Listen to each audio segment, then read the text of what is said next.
have learned much, young one. You'll find I'm full of surprises.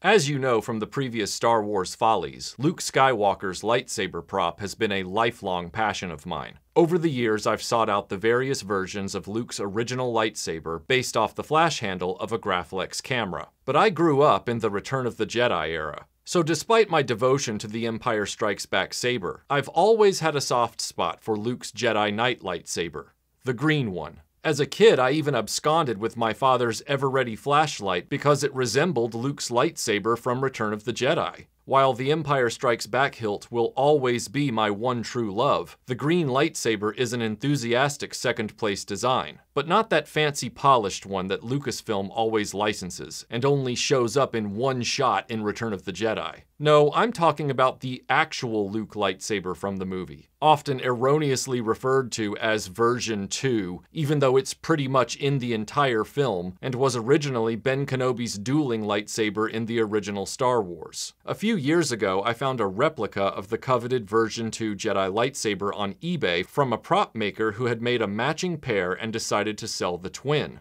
Although Master Replicas had licensed a version of this prop, it was rife with inaccuracies. New details had come to light thanks to the actual prop having found its way into private hands, which meant the geniuses over at the Replica Props forum had a field day making the most accurate versions possible. After the bidding war was over, I was the very proud owner of a true Luke Jedi version 2, which is known at RetroBlasting as the True Hero Jedi lightsaber. The talent behind this lightsaber replica is Matthew Alley. A few years ago, Matthew contacted me saying he'd made a display stand for the lightsaber and would like to send me one. I was excited by the generous offer and to know that Matthew was keeping in touch with the owner of his work. Only Matthew had played a good-natured ruse, because when the package arrived, yes, there was a display stand inside, but there was also another lightsaber hilt.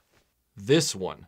If you're confused, it's because this lightsaber is one that Lucasfilm has tried to hide. Long before Disney was wiping out 20 years of Star Wars expanded universe lore, George Lucas himself was disavowing all knowledge of this lightsaber, to the point that he was even photoshopping it out of images of Mark Hamill. Every photo from this series has a photoshopped lightsaber handle in Mark's hand. Ever noticed how it's the Empire Strikes Back hilt, even though Mark Hamill is wearing the costume from the original Star Wars? And good luck finding the original photos before the hilt was altered. All the internet gives up are crops showing this original lightsaber in his hand. But why, you ask? Why is this lightsaber being erased from history? Because all of those photos of Mark Hamill I showed you are from after the original Star Wars, taken sometime during the filming of the Star Wars Holiday Special. You can tell because Hamill's face is from after his infamous car accident. This lightsaber hilt is the version worn by Mark Hamill for the Star Wars Holiday Special in 1978. The Star Wars Holiday Special's infamy cannot be understated, and Lucas himself wants it erased from existence. It's the first bit of Star Wars expanded fiction to be kicked under the rug.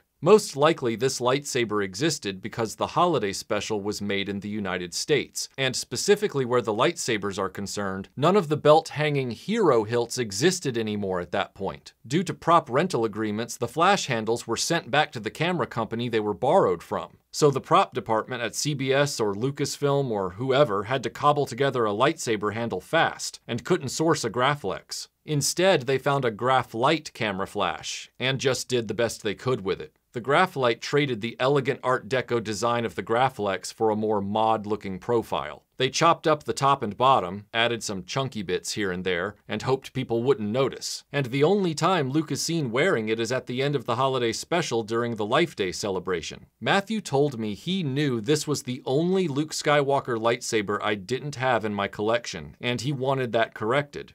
And he's right.